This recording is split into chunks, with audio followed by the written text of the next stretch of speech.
out of the top 150 female wrestlers in PWI magazine. And tonight at Only the Toughest, you got to witness an amazing fatal 4-way match between 4 very talented female wrestlers. What does that mean to you to see the direction that women's wrestling is going, and where would you like to see it in the next 10 years? What I would like, can I borrow the microphone? Yeah. Awesome. Hi, it's nice to meet you, by the way. It's a great question. I've never come in the world.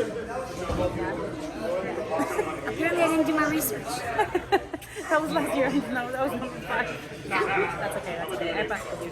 You're cool. I think it's gonna be very exciting to see new talent, and like the fact that actually now, I don't know, you can tell me, right?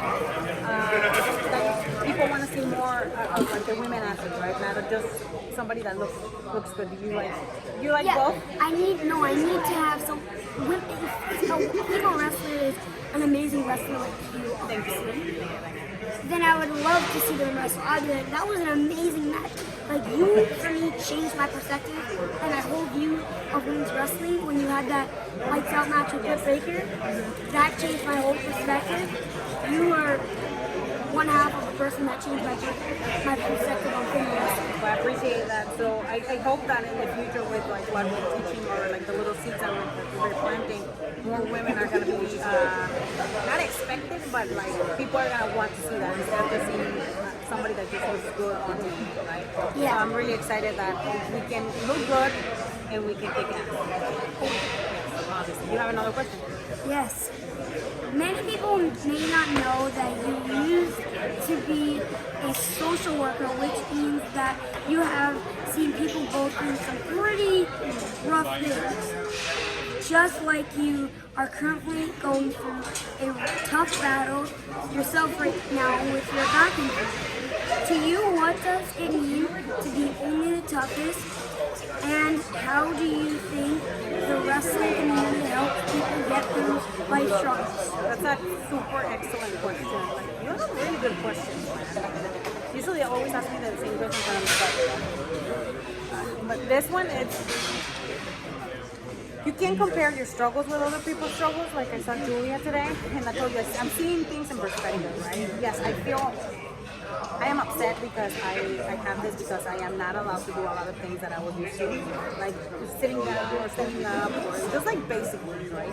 But I can imagine other people that have cancer or that have like some terminal illnesses have to go through. So just to think that this is just temporary for me, right? Thankfully, I don't have to get a transplant or something like that. It makes it a lot better, and it makes me focus on what I need to work on. I just have to do therapy and wait, right, for it to heal. And like I told you, I'm gonna come back a lot better mentally, physically, because this is not only physically pain. Like you go through like some mental anguish too when you're seeing your peers advancing and you are not in the line of action, right? So I think when you're going through a struggle, you really have to put things in perspective and take action. Like I could sit on my butt, which I'm not very comfortable right now sitting on my butt, but I could not do anything and cry and feel sorry for myself, right? But these are the circumstances I'm going through, and I'm not gonna blame anybody. This happens in the business that you get injured, and the only thing that I have control is what I can do, and I can only become a better person, a better wrestler, and a better woman. You learn from your mistakes. That's something that I've always kept with. You learn from your mistakes, and then what you learn from your mistakes makes you stronger. Yes, and that's why if anybody's going through struggle right now, just know that you are the only one who can keep yourself out of that. Yes. That's great. You're smart. Yeah, and you're only the toughest. You have to be the toughest. Exactly. All right, what's the next question? The next question is, you have wrestled all over the world. Where is one place that you haven't wrestled in, and where is your favorite place to wrestle in, and why? Australia. I want to go and wrestle in Australia. I just want to pet some kangaroos and eat some weird meat. Trust me, you don't want to pet kangaroos. They're buff, man. I'll fight them. You'd probably win that battle, but like, just saying. I'll fight them. I'll fight anyone. Yeah, you'll probably win that battle. I'll fight them. Yeah, you probably will win. You have another question, Steven? Yes, I do. right now you are injured, but I know how tough you are and that you will be back stronger than ever. What is one goal that you have for yourself or when you return, and who is one wrestler that you would love to wrestle but haven't had the chance to from any company? All right, there's like 3 questions in one. One goal I have when I return. I want to get better at promos, so I can be on TV more. I can give some lessons. Give me some lessons. No, I'm taking some acting classes. Acting classes, singing classes, and I want to show the world that I'm multi-talented. Right? But even more. Like, I mean, I do radio. I want to do TV. I want to do music. I want to use all of that into my character. Then one person I haven't wrestled at AEW is Athena. Athena and I, we can have some bang matches. I think somebody signed this. And then in Mexico, it's Sarah Stock. Sarita, she was a coach in WWE. She is my dream match. And I know she's wrestling now, so. Honestly, if you wrestled Athena for the championship, because I know you're doing it back, I will watch that match and I'll go, I'm not going to the bathroom. Okay, I'm all set. I'm not going no matter what happens. Okay, next question. I have 2 more questions. All right. What has been your most memorable moment in your career besides winning the AEW women's title and what? I think women winning the NWA Women's World Title was one, because that's what started everything. It started a humongous thing in my career, and also stepping in the cage when I did my first and only fight in MMA. That right there was because I challenged myself to another level. You were in MMA? Yeah, that's why I have. Let's see. Oh, it's covered. I have a cut, like right here. Oh no, you can't see it because I put it. It's like right here. I got elbow right here. Yes.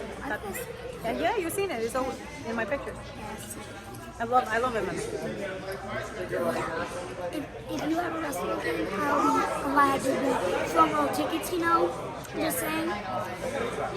But many little girls see, my next question is, many little girls see wrestlers like you as heroes. What advice do you have for them about becoming a wrestler in the future?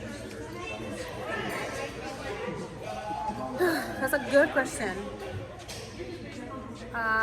Be consistent. Find a school where they're gonna respect you as a woman and they're gonna train you as a man. How about that? That is really perfect. Yeah. Perfect. You gotta be tough in this business. Very tough. Perfect. Because when you're successful, you don't want to be successful, so don't ever give up. Yeah, see, I've learned people are jealous sometimes because some people have texted me bad things on the internet. I'm like, you're just jealous. I'm not gonna let you stop me. There you go. That's the attitude. Last question. Yes, last question. I always tell my viewers to never give up and always be themselves. Be yourself. What is your favorite quote or life saying? You should have sent me that picture. I mean, that question before. This is what makes you the best. That's such a good one. I'd rather die on my feet than die on my knees. Which means I'm not, I'd rather do my own thing than, bow down to something that I don't believe. How about that? Yeah. I see it that way. There you go. Okay. That's all the questions. That's all the time we have today, guys. I just want to say, always remember, never give up, be yourself, and thank you so much for coming to my show.